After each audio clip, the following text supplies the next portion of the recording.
Good afternoon, YouTubers, and welcome to another video by yours truly, TrubyD44. I'm very excited today. What I'm going to be showing you is probably perhaps one of the most amazing hardware overviews that I've ever done. In fact, you can tell that I'm standing. Normally I'm sitting when I'm going over this. I almost kind of feel like dancing. Or I actually thought about putting on a gorilla suit and jumping around in front of the camera for a while. Or another idea was maybe to get some furniture and set it on fire. And the reason for that is to focus on this amazing hardware that you can see here. It's unbelievable. I think when we get down to actually showing the hardware, it'll speak for itself. But I really wanted to focus on it and do something crazy.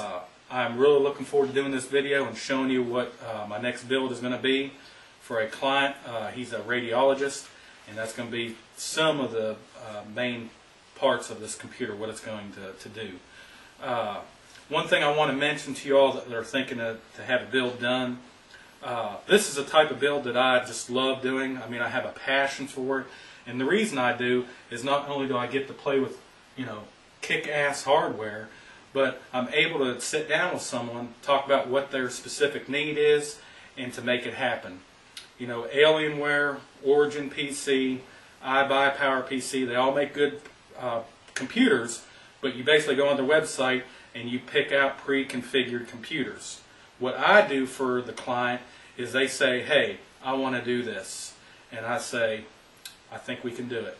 And so I end up building a computer. We put components together, including accessories. We can make it as elaborate as you want.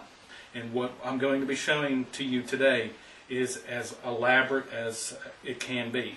Not only in the hardware department, but also in the accessories and cooling department. It's just amazing what I'm going to be showing here. Okay, so the best way to go over this hardware is take each piece one at a time and go over it. Okay, so first place I'm going to start is, of course, the case. Since it's a computer, probably has to have a case. Well, maybe not. I don't guess you need a case to have a computer, but most computers have cases. Now, this case here, as you can tell, as long as you're not colorblind, it's yellow. It is very yellow. And this case was picked out by the client. He wanted something different. He wanted something kind of flashy, and this is it. This case actually came from Slovenia. That's in Europe. And it's custom built by someone over there. And he'll build one, and then he'll sell it, and then he'll build another one and sell it. And I'll tell you what, it's very nice. And let's go over some of the things. Let's go ahead and pull these fans out here.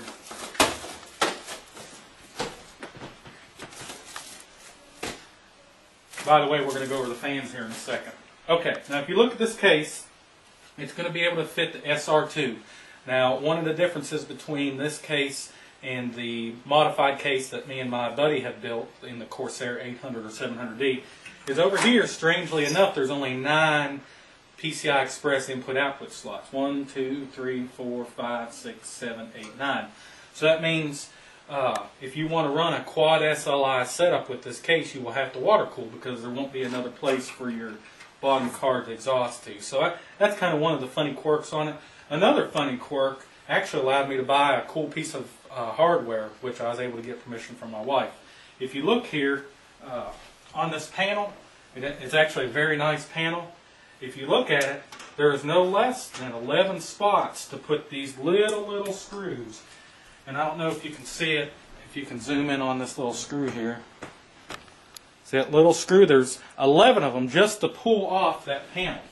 And so I went to the store and I got myself a nice skill saw, a skill drill, and go ahead and pull those off quickly. So there are benefits to building computers, I guess.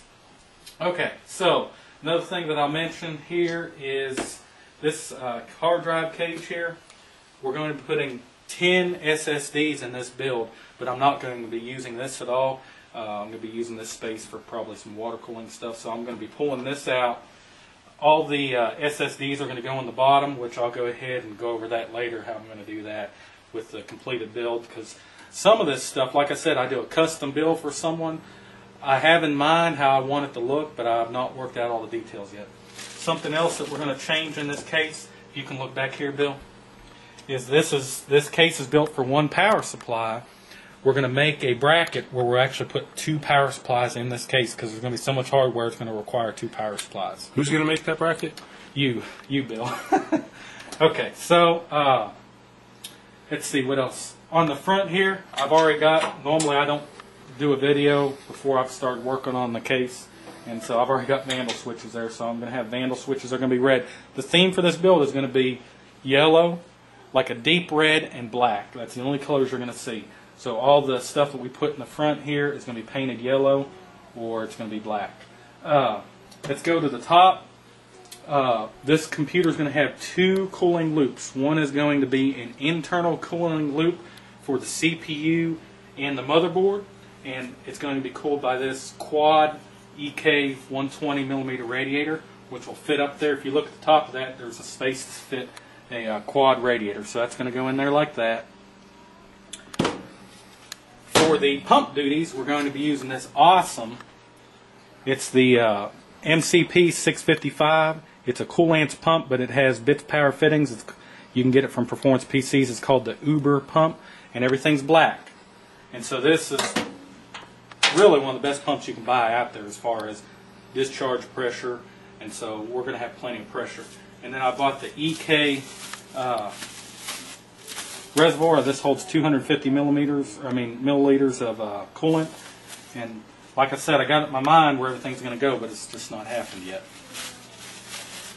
So just the case itself, what's going to be going in the case, is utterly amazing. In the front here, which is something I didn't realize till I got it, is actually 140mm fan connectors, and you can see it here.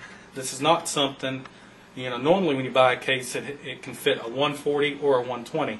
This can only fit 140, so I had to buy different fans. They're the same brand of fan, but they're different colors for these 2 front spots. So since we're talking about fans, let's go over fans. You saw all the fans that I took out of there, and you see a bunch of fans right here. This computer is going to have a total of 20 fans. 20 fans. And the fans that I chose for it are the Shark AeroCool 12 centimeter and 14 centimeter fans. Again, this is going to be a red theme. And the reason I chose the fans for this build is they're relatively quiet.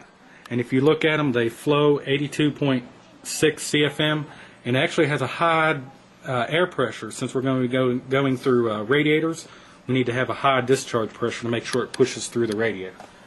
So let's go ahead. I got one of these pulled out here, and I'll go over this later, but I got kind of this hooked up just to show you all what the fan actually looks like. And the fan, again, this is what I do for clients. He wanted red, but he didn't want the pinkish looking red.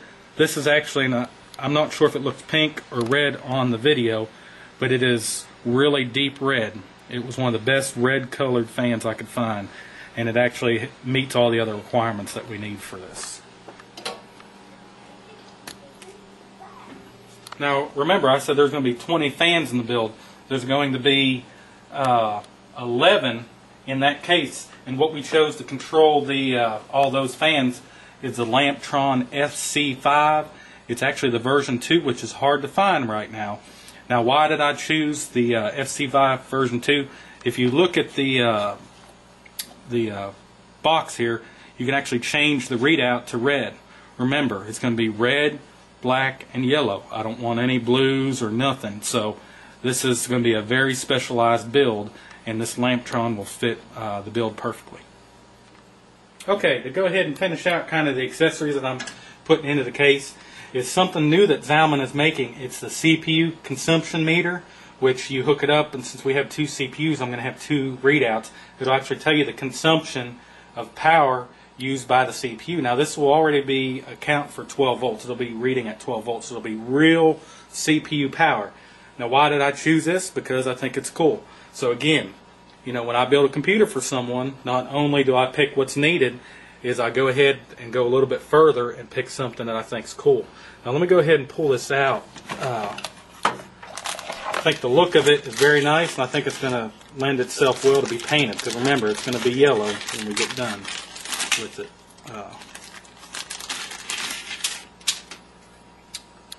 So you actually have a spot for 3 readouts, and I'm going to end up putting this one over here. and then I'll put the second one that I have over here, so you'll be able to read what CPU 1 and what CPU 2 is reading as far as power draw. Okay, I'm going to be using an ASUS Blu-ray drive. Now this is going to be interesting trying to get that painted. Bill, do you think you can paint that? Sure, we'll give it a shot. We're going to try it. You know, getting the readouts. You know, we're going to brainstorm on that, but we're going to get the look right no matter what, for sure. So that kind of rounds out what is going to be going on in the case. Okay, everyone, now we get to the exciting part. We're going to be looking over the hardware going to be used for this incredible build. Okay, the motherboard, the heart of it all, right here. We have the famed SR-2 from EVGA, which I've used on several other builds. And so here it is. It's a 2 CPU socket, 1366. You have 2 Enforce 200 chips on it, so you get full 16 lanes on 4 of these, as long as you use every other one. And in my other video where I went over the SR-2, I chronicle all that, so if you're interested in that.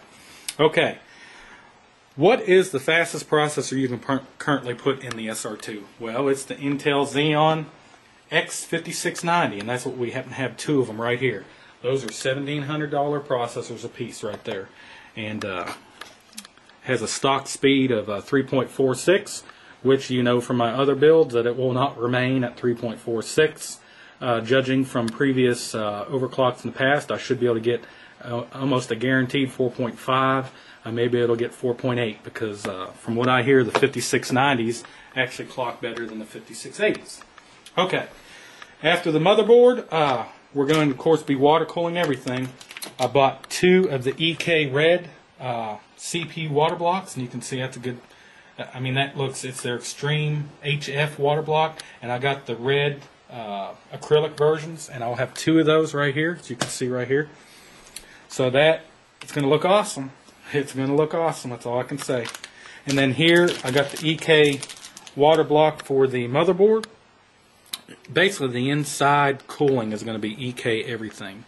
I think the only thing it's not EK is the pump, so everything else is EK. So we will put that water block on the motherboard. Now, in previous cooling of the SR-2, I went with the Coolant's water block, so I'm happy to try the EK out. Got good reviews as far as cooling ability, so I'm excited to work with EK. So now let's go ahead and go over to the left here. Let's focus on right here. Those are the EVGA classified GeForce GTX590s. There's 2 cards right there. That's about $1,500. They just came out. They're probably sold out at most places right now. And that will be taking on the graphics duties for this build, which for a 2-card solution is unmatched. Now, if he wanted to go using more slots than 2 for graphics, there's better solutions. But for only using 2 PCI slots, 2 cards, this is the way to go. This is the best performance that you'll get. If you want CUDA, and he wants CUDA, you can put 2 6990s in there and there'd be better performance. But this will give you CUDA as well. So, and we'll talk about CUDA in a second. If you look over here to the left, what do I have? 2 shiny new EK GTX590 water blocks. They will be water cooled. And if you look at those blocks there, they are just wonderfully machined. Again, it's black. Everything's going to be black, red, or yellow. It's just all there is to it. Okay, so if we move up from these 2 590s, let's go ahead and focus on this card right here. The Nvidia Tesla card. This is the C2070 card. What you're looking at is a $4,000 card. Now, assuming it's $4,000, whatever it does is probably going to be pretty good. That's what I assume. It is a CUDA processor. What makes it different than the 590s below it is the 590s are basically designed to be a graphics processing unit. You know, to play games, to do visual things. The Tesla card is built from ground up to be a just processing power. If you look at it, it does have a DVI out. A lot of Tesla cards don't have the DVI out though. All it is it's basically a CPU, but it's a multi-core GPU that does processing a lot better.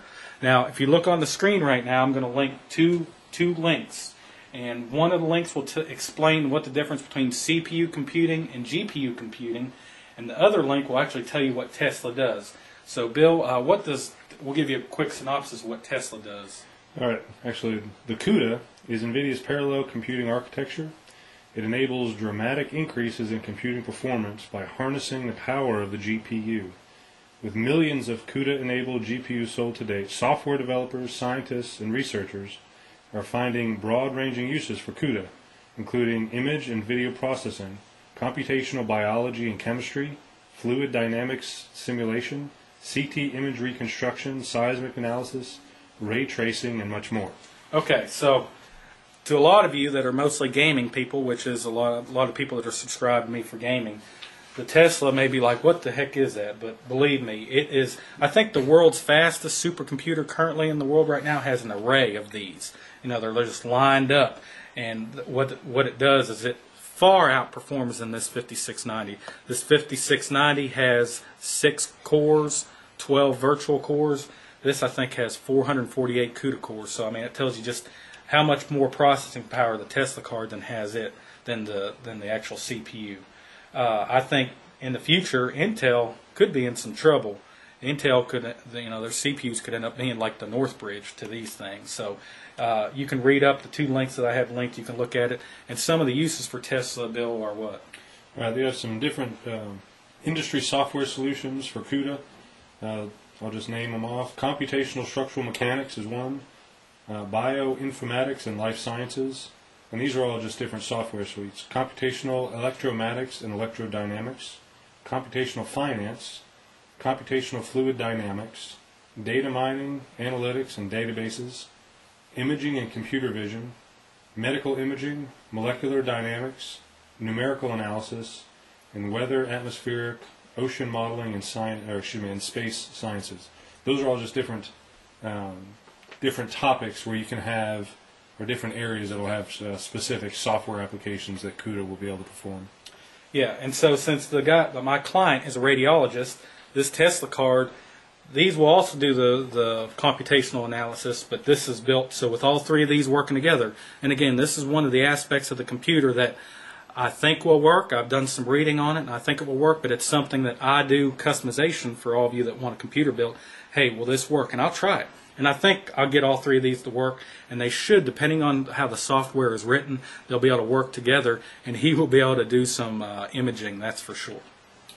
Okay, so the next part of the build is going to be memory, and you can see 2 boxes here. Each of these boxes contain 24 gigabytes of triple channel memory.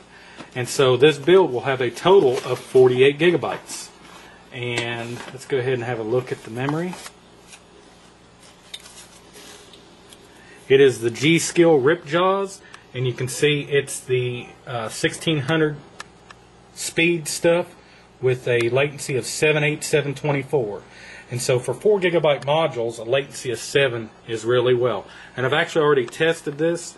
This memory will run at 1600 at 78724. So again, he's going to have 48 gigabytes of memory in this build, which I can't imagine you needing any more than that. So let me see if I can figure out how to get that back in the... There we go. Off camera. I got something secret off camera. Put it back in that container. So again, there's 2 boxes of memory, which will go in the SR-2. And so now let's walk around to probably one of the highlights of this build. You know, we've already talked about the 590s being a highlight. We talked about the case being a highlight. We talked about the Tesla card being a highlight. We talked about the X5690s being a highlight. But of all that stuff, this could actually be the highlight of the build. When the client came to me and said, this is what I want to build, he was looking at an $88,000 SSD to do his radiology work, and it was like a 5 terabyte drive. And we put our heads together and we said, can we outperform that $88,000 drive for cheaper? And that's right. He said $88,000. Yeah, I got the quote sitting over here on the table. It's like 5 terabytes, $88,000. Costs more than my vehicle. So we put this together. I believe this is going to outperform it. I've already done some research on it, and there is a little bit of an issue with this RAID card and the SR-2 being a desktop motherboard, but I think I can work through those issues. And if you look here, you only can see 5. There is 10 Intel 250 gigabyte 510 solid state drives. And if you look at the side there, these are roughly about $620 a piece, and so he has 10 of them. That is almost $7,000. Again, this could be the highlight of the build. So what the plan is, we're going to have 2 of these hooked to the SR-2's native 6 gigabits per second controller, and then we'll have 8 of these hooked up to this RAID card, which will be his data drive for all his radiology work. So I can't imagine him getting anything but just absolutely stellar performance. And I'm looking forward to doing a benchmark on it and see what that drive actually does. I can't imagine anything beating it. Okay, and so for his build, he's only going to be using SSDs, no hard drives whatsoever. Okay, so now we've gone over most of the hardware for the computer, and what type of power supplies would you use to power such an epic build? Well, I'll tell you what I would use. I would use Seasonic. They're known to be, I mean, just hands down, the best power supply manufacturer on the planet. Of course, their power supplies, they're great, but heck, they're made by Seasonic, so that gives you an idea. Now, I chose the 850s because they're currently the most powerful power supplies that Seasonic offers, and so I have 2 of them. They'll be working together. It's going to take every bit of these power supplies to power this system, but it should do it just fine. Both these power supplies are gold certified, and if you look at the power supply, there's the specs on it.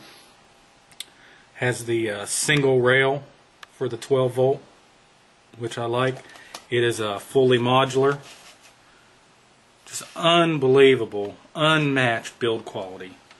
And another reason why I chose Seasonic is they're 850 watts, which is pretty powerful, but they are actually standard ATX size, like some of the ones that are 1250 or 1200 watts. They're a little bit longer, and if you remember, in the bottom spot where I'm going to be placing the power supplies, I want to minimize the amount of area that the power supplies take up, so I have the maximum amount of area to go ahead and customize a spot for all 10 of these Intel 510 SSDs. So you don't cheap out on the power supply, and for this build you put 2 of the best power supplies in the world, and that's what I'm putting in it. So the Seasonic unmatched quality there. And important note, I need to remember to remove those when I install, so I'll try to do that. Okay, now that we've gone over most of the hardware, has it not been incredible, everyone? I can't believe what's sitting on this kitchen table of mine. We've gone over the water cooling that's going to be for the CPUs and the motherboard. So what about the water cooling setup we're going to have for the GPUs? It's very special. It's going to allow the client to add any additional items to water cool in the future. And you can kind of see it sitting right here. And since this build is so incredible, I actually subcontracted that to my buddy Bill. He's actually going to be doing the building and the designing of the Danger Den box here. And so I'm going to go ahead and hand it over to him, and he's going to describe to you what he's going to do. Hi, I'm Bill. I will be doing the water box for Truby. Take a close-up look here. We've got a whole bunch of parts that we've never messed with before. We started looking at this build. We were going to use the 2K3U, which we have used on several different builds in the past.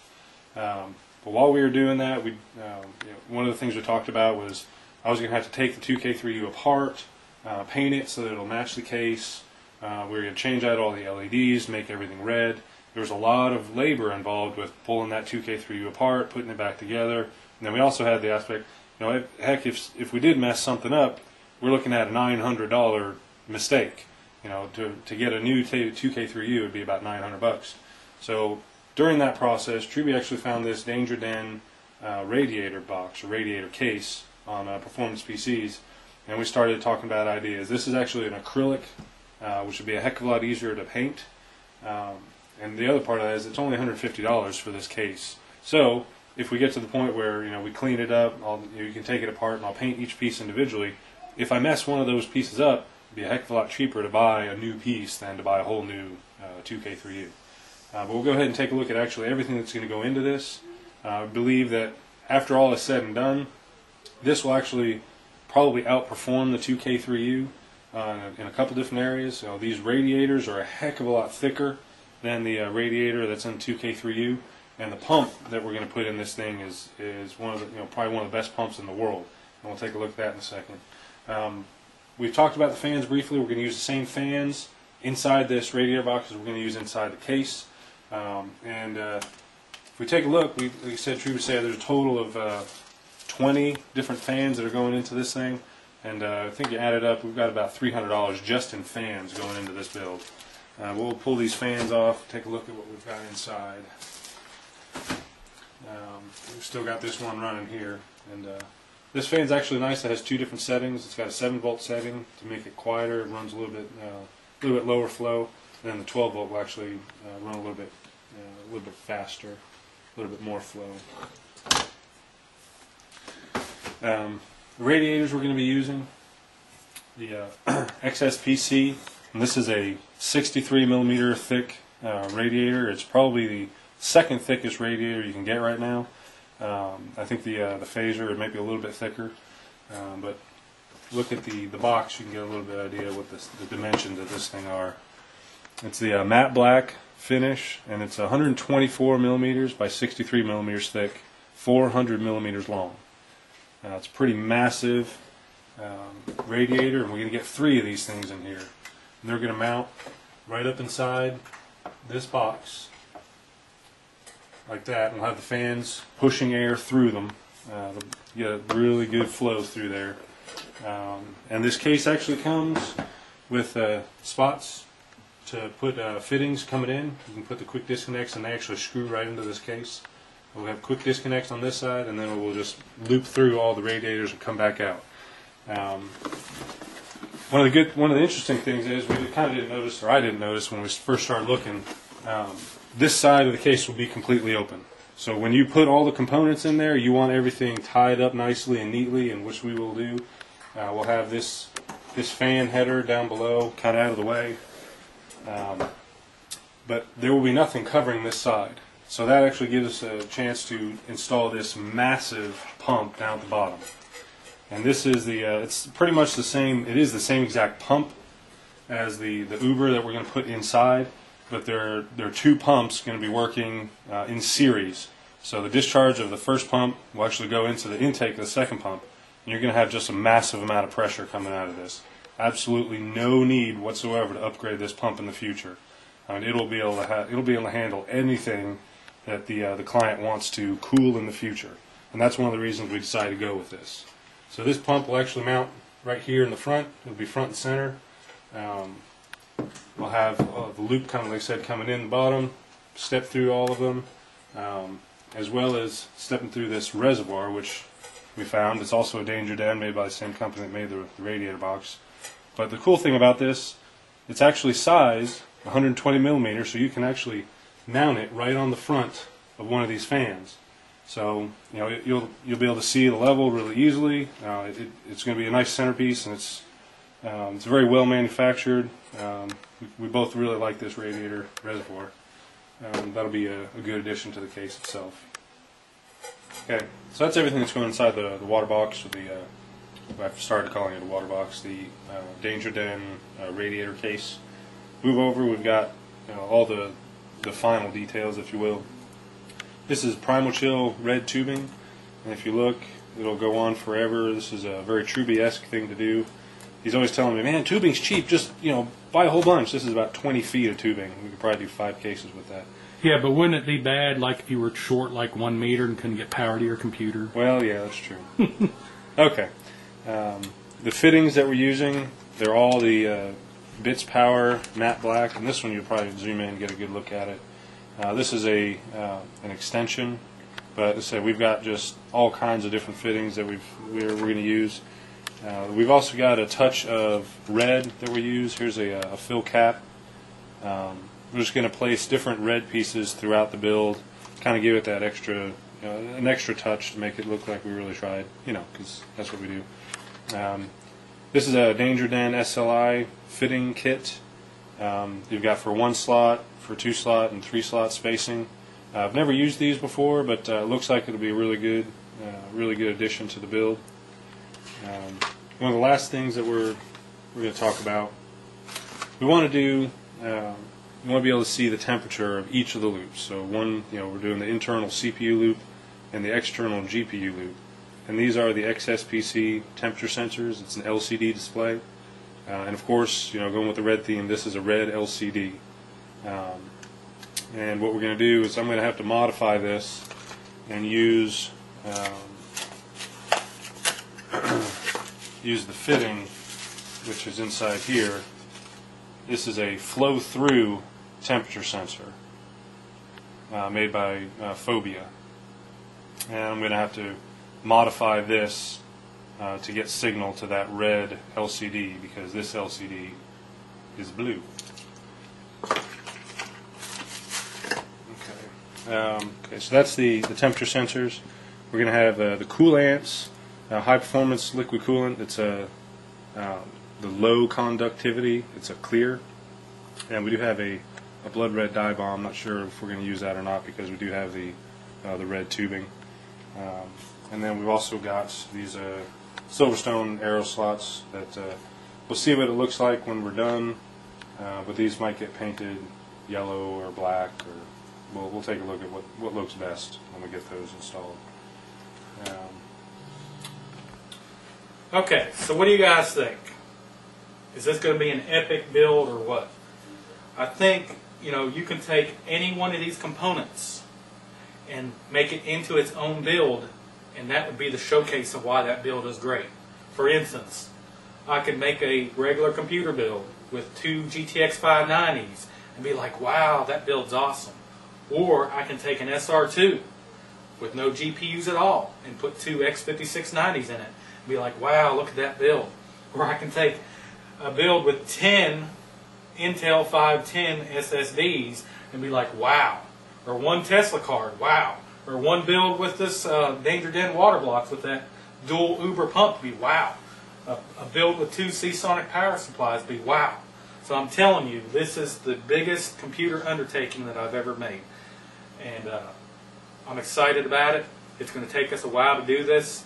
The thought involved in getting everything drilled in the case correctly, that's going to take several hours just to make sure, we got to hold things up, make sure everything's going to line up perfectly, make sure our color scheme is perfect. That's why we may end up changing the memory out to a red memory. So, there's just tons of things to go into a build of this nature. And those are the type of builds that I like to do. That is what you will get if you decide to have me to build a computer for you, is that level of detail, that level of passion. And so I'm really looking forward to doing the final video of this. I think it's going to be a while. And then to also do the benchmarks. So I appreciate it. Please put your questions below. If you find a greater computer on YouTube, please link it below, because I'd like to see it. Thanks, and please subscribe.